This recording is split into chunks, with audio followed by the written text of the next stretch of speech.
जा रहा है, 1 मिनट में रोड में नष्ट हो गया। काल है, किस समय कहां कैसे 1 सेकंड का पता नहीं है। कैसे चैन से नींद आ जाती है तुम्हें। ये जो दुर्वासना के नाश की कृपा है, ये आपकी दिनचर्या है, यही सैकड़ों दुर्वासनाओं को भस्म कर देगी। तुमने खिलवाड़ समझ रखा है। चाहे गृहस्थ हो या विरक्त हो, तुम्हें जो दिनचर्या मिली है, ये दुर्वासनाओं का नाश करने के लिए श्री कृष्ण ने कृपा करके दी है गुरुजनों के द्वारा। इसको खिलवाड़ न समझो। प्रभु का प्रिय या गुरु का प्रिय वही होता है जो दिनचर्या में मिनट भर विलंब नहीं करता। ये गुरु कृपा है कि आपको डांट लगती है, आपको वचन सुनने को मिलते हैं, आप उसको स्वीकार कीजिए। ये मन की, ये दुर्वासना की वृत्ति को हटाइए। सुविधा भोगी बनने वाला कभी सच्चिदानंद का साक्षात्कार नहीं कर सकता। जानबूझ करके सुविधाओं का त्याग होता है, सुविधाओं में रहते हुए, और परमात्मा प्राप्ति की विकलता प्रकट की जाती है। समझ में नहीं आ। राग द्वेष की वृत्तियां, शरीर विलासिता की वृत्तियां, खाने पीने की वृत्तियां, सुख भोगने की वृत्तियां कितने दिन चलेंगी। मरना है, मरोगे। ये शरीर नाशवान, आज नहीं तो कल मरोगे। प्रार्थना मान लीजिए। तपलोक और महालोक जनलोक में सब सिद्ध जन निवास कर रहे हैं, जो सृष्टि में प्रकट होते हैं और सृष्टि के बाद लय होते हैं। उनको एक बात का दुख पाया गया संतों को, कि इस महान मानव देह में आकर के भी तुम भगवत प्राप्ति से वंचित हो। तुम्हें नींद कैसी ऐसी आ जाती है कि तुम्हारा भजन, तुम्हारी दिनचर्या, तुम्हारा साधन पथ रुक रहा है और तुम्हें चैन से सोना आ रहा है। तुम उपासक हो। ये जीवन हमारा प्रभु के लिए अगर नहीं समझ पा रहे हो तो आखिरी बात समझ लो, कोई समझाने वाला तुम्हें नहीं है। कोई समझाने वाला नहीं, सिर्फ तुम्हें बर्बाद करने वाला मिल सकता है। समझा कर उठाने वाला हरि या हरि का पार्षद मिल सकता है, और नहीं मिल सकता। तुमसे मित्रता करके तुम्हारी वासनाओं को बढ़ाकर तुम्हारे चित्त को विक्षेप में भर देना, ये संसार के हर व्यक्ति वस्तु स्थान का प्रभाव है। तुम्हार सेवक असुरारी, 2 ही केवल बचा सकते हैं, भगवान और भगवान के भक्त। उनकी हर चेष्टा तुम्हारे चित्त को भगवदाकार बनाने के लिए है। कृष्ण कृपा का सीधा फल है साधु संग। हरिराम व्यास जी, गोस्वामी तुलसीदास जी, बड़े बड़े महापुरुष कहते कोई फर्क नहीं। कैसे मनुष्य शरीर को तुमने प्राप्त करके नाश करने की ठान ली है कि हम जो मन आएगा सो करेंगे। यहां बैठने मात्र से भगवत प्राप्ति है। क्यों? यहां खास बात, श्रीधाम वृंदावन यमुना का पावन पुलिन, और कोई मिनट ऐसा नहीं जहां यहां भगवत चर्चा ना हो रही हो, भगवत गुणगान ना हो रहा हो, भगवत नाम कीर्तन ना हो रहा हो। नाम कीर्तन चलता है, वाणी कीर्तन चलता है, गुण कीर्तन चलता है। दूसरी बात, हमारी दृष्टि रहती है, हमारी प्रियजू की दृष्टि रहती है कि ये जन विराजमान है। एक दिनचर्या है, एक समय है। माकृष्य शर्वतीदम शुभलेन कृष्ण, हे कृष्ण मेरी इन दुर्वासनाओं को नष्ट कर दो। फिर प्रार्थना करता हूं सब उपासक उपासिकाओं से, गृहस्थ विरक्तों से, यदि आप हमारी श्री जी से जुड़े हैं तो आज्ञा पर ध्यान दीजिए। अगर आज्ञा पर ध्यान नहीं देते तो माया तुम पर ध्यान रख देगी, और उसके ध्यान रखने का मतलब है बैठे बैठे जलोगे, जैसे अंगार पर जला जाता है ऐसे जलोगे। दुर्वासना तुम्हें जला देगी, तुम्हें पता नहीं है। जब अपनी जीवनी शक्ति प्रभु की तरफ लगती है तो हरि गुरु को शीतलता प्राप्त होती है, वो प्रसन्न होते हैं। जब अपनापन करके तुम्हारी जीवनी शक्ति व्यर्थ नष्ट होती है तब जलन होती है उस अपनेपन के कारण कि तुम समझ नहीं पा रहे हो। ये आज का अभ्यास तुम्हारे लिए कल काल बन जाएगा। गलत अभ्यास तुम्हारे लिए कल ये प्रमाद बन जाएगा। प्रमाद ही मृत्यु है, शास्त्रों में वर्णन है।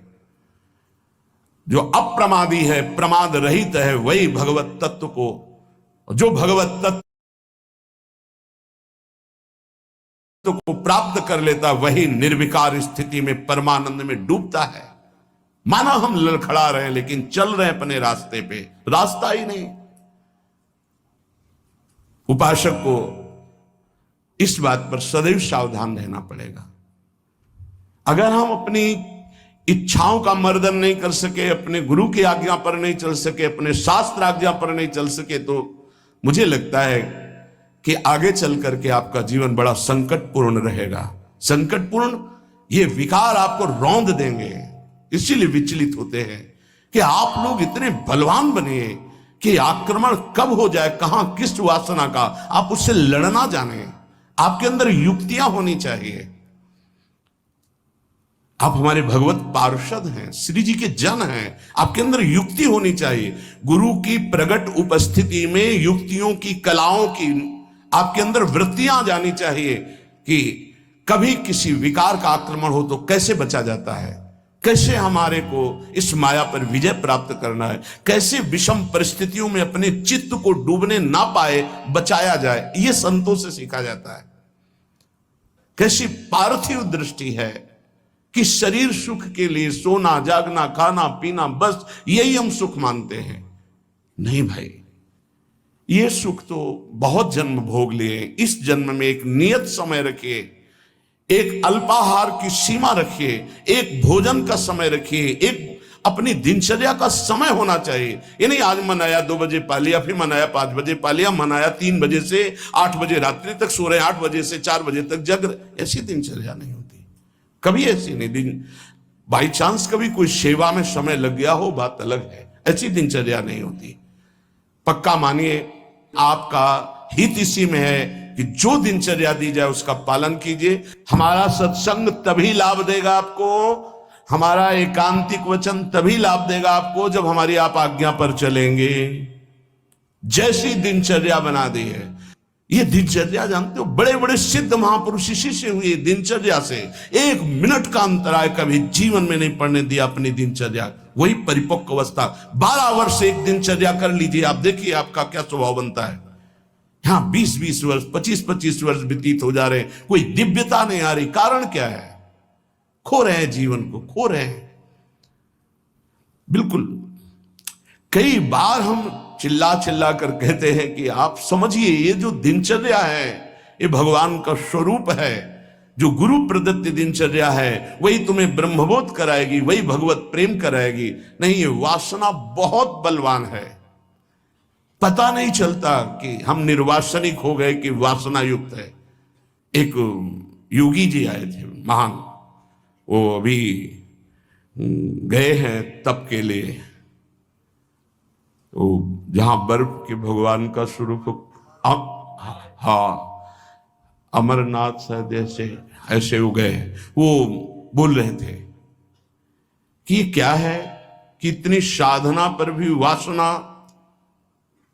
क्या ये प्रारब्ध है? प्रारब्ध से वासना भोग उपस्थित कर सकती, क्रिया नहीं।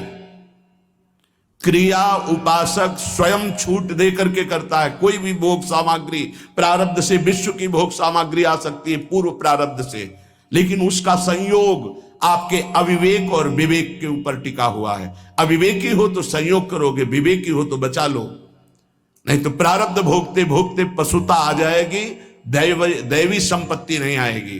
प्रारब्ध का आना हो सकता है, लेकिन प्रारब्ध हमको उस भोग में लिप्त कर दे, ये अज्ञान हो सकता है।